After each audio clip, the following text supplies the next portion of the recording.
اب جن جنگوں کا پہلے حوالہ، جنگ جمل، جنگ صفین، تاریخ میں ان جنگوں کے بارے میں کیا بتایا گیا؟ دیکھیں، تاریخ میں تو جو کچھ آیا احادیث کی کتابوں میں پوری اسناد کے ساتھ آ چکا ہے۔ سیدنا علی ابن ابی طالب کی بہت بڑی کنٹریبیوشن ہے اسلام کے لیے، سب سے ڈومیننٹ پرسنالٹی پوری اسلامک ہسٹری میں، جنگی فتوحات کے پوائنٹ آف ویو سے، نبی اسلام کے لیے قربانیاں کرنے کے پوائنٹ آف ویو سے، یہ ساری کی ساری جو شروع کی جنگیں ہیں، جس طرح اگر میں کرکٹ کی لینگویج میں بات کروں تو فائنل تک، یعنی فائنل تو ہوا ہمارا جنگ قادسیہ اور یرموک، رومنز اور پرشینز کے خلاف، فائنل تک اگر مین آف دا میچ کوئی ہے نا فائنل تک پہنچانے میں، وہ سیدنا علی ہے۔ بدر کے اندر 24 کے قریب سردار حضرت علی کے ہاتھوں قتل ہوئے، لا فتح الا علی، جی۔ لا سیف الا ذوالفقار۔ اس کے بعد خندق کے موقع کے اوپر ابن عبد الود، جس کے مقابلے کے لیے کوئی نہیں آتا تھا، حضرت علی نے ایک وار میں اس کا کام تمام کیا۔ پھر خیبر کے موقع کے اوپر مرہب کو قتل کیا، جس کے مقابلے کی کوئی سکت نہیں رکھتا تھا۔ ہر موقع پہ حضرت علی رضی اللہ تعالیٰ عنہ آپ کو ڈومیننٹ نظر آئے۔ تو ظاہر ہے حضرت علی رضی اللہ تعالیٰ عنہ کی چونکہ اسلام کے لیے کنٹریبیوشن تھی، تو مقابلے پر جو شیطان جس نے حضرت علی کی شخصیت کو ملائن کرنا تھا، تو وہ بھی سرگرم تھا، اور وہ اس نے اپنا ایک پھونک مار دی، اور مسلمانوں کے اندر اس طرح کی پھوٹ پھر پھیلی، تفرقہ اور تفاوت جی ڈالا۔ دیکھیں اس سے بڑی کیا بات تھی کہ علی سے محبت نہیں رکھے گا مگر مؤمن، علی سے بغض نہیں رکھے گا مگر منافق، یہ صحیح مسلم کی حدیث۔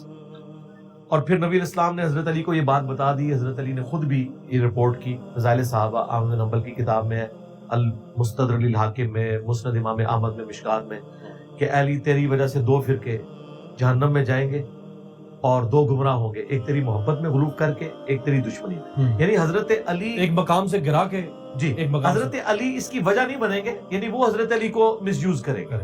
اس میں یہ بھی الفاظ ہے کہ تیری مثال عیسیٰ ابن مریم کی سی ہے۔ عیسیٰ ابن مریم وجیہن فی الدنیا والآخرہ، یہودی جو ہے ان کا انکار کر کے گمراہ ہوئے، اور کرسچنز جو ہیں وہ ان کی شان میں غلوب کر کے گمراہ ہوئے۔ تو نبی الاسلام نے پہلے بتا دیا تھا۔ حیران کن بات ہے کہ حضرت علی کے دور خلافت کے اندر جو جنگیں ہوئی ہیں، ان کی پروفیسیز بھی نبی الاسلام نے پہلے ہی فرما دی تھی احادیث کی کتابوں میں۔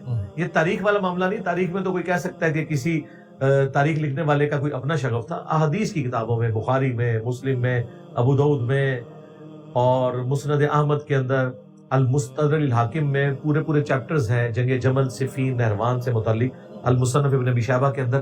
ہاں جی، دیکھیں مسند احمد میں یہ حدیث موجود ہے، المستدرک للحاکم کے اندر بھی، کہ نبی الاسلام اپنی ایک زوجہ محترمہ کے گھر سے نکلے اور تھوڑی دور جا کے آپ کی جوتی ٹوٹ گئی، تو نبی الاسلام نے اپنی مبارک جوتی اتار کے حضرت علی کو دی کہ آپ اسے گانٹھیں، اور پھر نبی الاسلام اپنے ساتھیوں کے ساتھ تھوڑی دور جا کے ایک درخت کے نیچے آپ نے پڑاؤ کیا، انتظار کیا کہ وہ جوتی گانٹھی جائے تو پھر آگے چلتے ہیں۔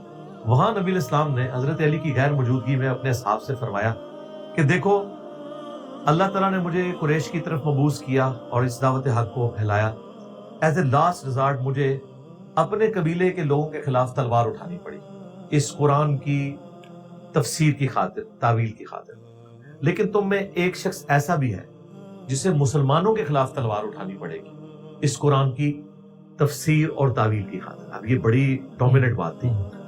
حضرت ابوبکر وہاں موجود تھے، انہوں نے کہا انا یا رسول اللہ، کیا وہ خوش نصیب میں ہوں گا جو آن دا بہاف آف پروفٹ قرآن کی تفسیر کے لیے مسلمانوں پہ تلوار اٹھائے گا؟ اچھا، نبی الاسلام نے فرمایا لا، تم نہیں ہو۔ پھر حضرت عمر نے کہا انا یا رسول اللہ، آپ نے فرمایا لا، بلکہ وہ شخص ہے جو میری جوتیاں گانٹ رہا ہے۔ تو صحابہ اکرام فوراً دوڑے حضرت علی کی طرف اور کہا کہ آپ کے لیے اتنی بڑی خوشخبری ہے کہ آن دا بہاف آف پروفٹ آپ کو مسلمانوں کے خلاف تلوار اٹھانی پڑے گی جب مسلمانوں کے گروہ باغی ہو جائیں گے۔ تو حضرت علی جو ہے مسکرا پڑے۔ صحابہ کہتے ہیں ہمیں یوں آپ نے امپریشن دیے کہ آپ کو یہ بات پہلے سے پتہ ہے۔ حضرت علی کو یہ پتا تھا کہ یہ مشکل دور انہی کا ہوگا کہ انہیں مسلمانوں کے خلاف ریٹ آف دی گورنمنٹ کو اسٹیبلش کرنے کے لیے تلوار اٹھانی پڑے گی، جو سورہ الحجرات میں ہے کہ اگر مسلمانوں کا کوئی گروہ باغی ہو جائے اس کے ساتھ قتال کرو یہاں تک کہ وہ توبہ پر آمادہ ہو۔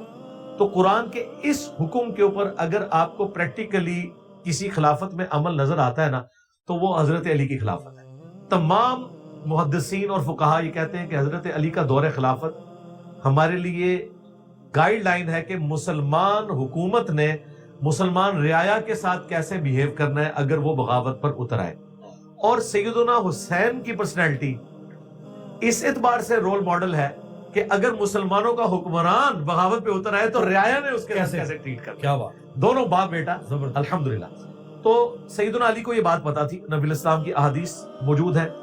سب سے پہلے آپ جنگ جمل کا جو آپ نے بات کی, جو سیدہ عائشہ, طلحہ, زبیر رضی اللہ عنہم اجمعین وعلیہم السلام اجمعین, اور اہل سنت اہل تشیع دونوں متفق ہیں کہ انہیں جو غلط فہمی ہوئی وہ اپنی جگہ حق میں حضرت علی ہی تھے, کیونکہ نبی الاسلام ان جنگوں میں ان کے ساتھ کھڑے. مسند احمد میں حدیث ہے کہ میری اس بیوی کا کیا حال ہوگا جب بھونک کے کتے اس پر بھونکیں. سیدہ عائشہ پہ اس سفر کے دوران جب کتے بھونکے تو انہوں نے کہا میں نے آگے نہیں جانا, لیکن ساتھیوں نے کہا ہم آپ کو صلح کے لیے لے کے جا رہے ہیں. لیکن الٹیمیٹلی انجام ہوا جنگ کے اوپر. اس میں سیدہ عائشہ کی بھی جان بخشی صرف اس لیے ہوئی کہ حضرت علی نے صحابہ کو روکا ان کی طرف جانے سے. پھر انہیں ان کے بھائی محمد بن ابی بکر کے ساتھ, جن کی پرورش حضرت علی نے خود کی تھی, بڑی عزت کے ساتھ روانہ کیا. بہت عزیز تھے وہ حضرت علی. جی, مسند احمد میں حدیث موجود ہے کہ نبی الاسلام نے پہلے ہی حضرت علی سے فرمایا تھا کہ ایک وقت آئے گا تمہارا عائشہ کے ساتھ اختلاف ہوگا. تو انہوں نے کہا یا رسول اللہ میں تو پھر بڑا ظالم ہوں گا اگر ایسا کوئی معاملہ ہوا. آپ نے فرمایا بلکہ جب ایسا ہو تو تم اس کو اس کے گھر تک پہنچا دیں. یعنی آپ علیہ السلام نے فرمایا کہ تمہارے اینڈ پہ زیادتی نہیں ہو رہی ہوگی, زیادتی دوسری طرف سے ہو رہی ہوگی, لیکن تم نے یہ میرا حکم پورا کرنا ہے. اور وہ پورا کیا. اور بخاری میں موجود ہے حضرت عمار ابن یاسر کا خطبہ. انہوں نے کہا کہ لوگوں, اللہ نے تمہیں آزمایا ہے, ایک طرف دنیا اور آخرت میں نبی کی بیوی عائشہ ہے, ان کا مرتبہ کم نہیں ہوا, وہ آخرت میں بھی بیوی ہے, لیکن دوسری طرف جو ہے اولو الامر ہے اور ان کی اطاعت اللہ کی اطاعت ہے. اللہ تمہیں آزما رہا ہے کہ تم عائشہ کی اطاعت کرتے ہو یا اللہ کی اطاعت کرتے ہو امیر المومنین کی اطاعت کر کے. رسپیکٹ اپنی جگہ دی, لیکن یہ بتایا کہ اس وقت ریٹ آف دی گورنمنٹ کو وہ آپ نے اسٹیبلش کرنا, وہ تو کرنا ہے.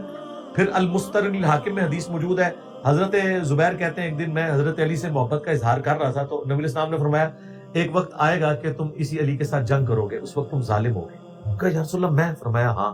اور وہی ہوا, جب وہ جنگ جمل میں آئے تو حضرت علی نے انہیں وہ حدیث یاد کروائی.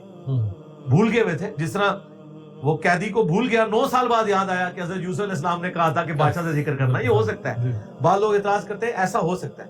تو حضرت علی نے جب یہ بات کی تو حضرت زبیر جنگ چھوڑ کے چلے گئے, حضرت طلحہ نے بھی جنگ چھوڑ دی. اسی وجہ سے تو جنگ جمل یہ ہار گئے تھے. تو بہرحال یہ چیز اپنی جگہ موجود ہے. پھر جنگ صفین میں تو بخاری مسلم میں حدیث ہے کہ حضرت عمار کے بارے میں حضور نے فرمایا تھا عمار تجھے ایک باغی جماعت قتل کرے گی, تو نے اللہ اور جنت کی طرف بلائے گا, وہ جماعت تجھے جہنم کی طرف بلا رہی ہوگی. یعنی اس جماعت کو ہم جہنمی نہیں, لیکن چونکہ خلیفہ وقت کے خلاف کھڑا ہونا خود ایک جہنم کی طرف لے جانے والا عمل ہے. باقی آخرت کا فیصلہ اللہ نے کرتا ہے. یعنی کوئی مسلمان جھوٹ بولتا ہے, ہم اسے کہیں گے یہ تمہارا عمل جہنم کی طرف لے جانے والا, جہنمی نہیں ہم کہتے ہیں. صحیح, یہ دو الگ چیزیں میں کلیریفائی کر رہا ہوں بالکل فقہی پوائنٹ آف ویو سے. حضرت عمار بن یاسر جنگ صفین میں حضرت علی کی طرف سے لڑتے ہوئے شہید ہوئے. اس کے بعد اسٹیبلش ہو گیا کہ حضرت علی حق میں. اور نہروان کے بارے میں تو بخاری مسلم میں ہے کہ خوارج کے خلاف میری امت کا جو گروہ قتال کرے گا وہ پلانٹ ارتھ پہ سب سے بہترین مسلمان ہوں گے. اور وہ حضرت علی کی جماعت تھی جنہوں نے خوارج کے فتنے کو ختم کیا جو مسلمانوں کی تکفیر کرتے تھے. آپ دیکھیں حضرت علی کی تینوں جنگیں جمل, صفین, نہروان کے اوپر تاریخی روایتیں نہیں ہیں, بخاری مسلم مسند احمد کی احادیث ہے. نبی علیہ السلام نے ان کو احادیث میں بیان کیا تاکہ حضرت علی پہ جو بعض لوگ اعتراض کرتے ہیں کہ ان کے دور خلافت میں 1 انچ بھی زمین فتح نہیں ہوئی, بھائی حضرت علی نے جو ایک ود ان اسٹیٹ اختلافات ہو چکے تھے وہ انہوں نے نبی الاسلام کی ڈیوٹی کو پورا کیا اور اسے اسٹیبلش کیا. ابھی تو میں اس طرف نہیں جا رہا, جو کتنی سنتیں آپ سے پہلے ادوار کے اندر چند گورنروں کی وجہ سے, ہم خلفاء کے بارے میں بات نہیں کر رہے, ان کے چند گورنروں کی وجہ سے کئی سنتیں جو ہے وہ چھوٹ چکی تھی. حضرت علی نے اپنے دور خلافت میں انہیں اسٹیبلش کیا. جی, حج تمتع کو اسٹیبلش کیا, آج تک امت کر رہی ہے. حضرت علی کا اگر دور خلافت نہ ہوتا تو پچھلے ادوار کے اندر جو چند ایک لوگوں سے مس ہینڈلنگ ہوئی گورنر لیول کے اوپر, خلفاء تو نیک تھے لیکن نچلے لیول کے اوپر جو مس ہینڈلنگ ہوئی ان کی ریمیڈی حضرت علی نے کی ہے, ورنہ اسلام اس فارم میں آپ کو نہ ملتا.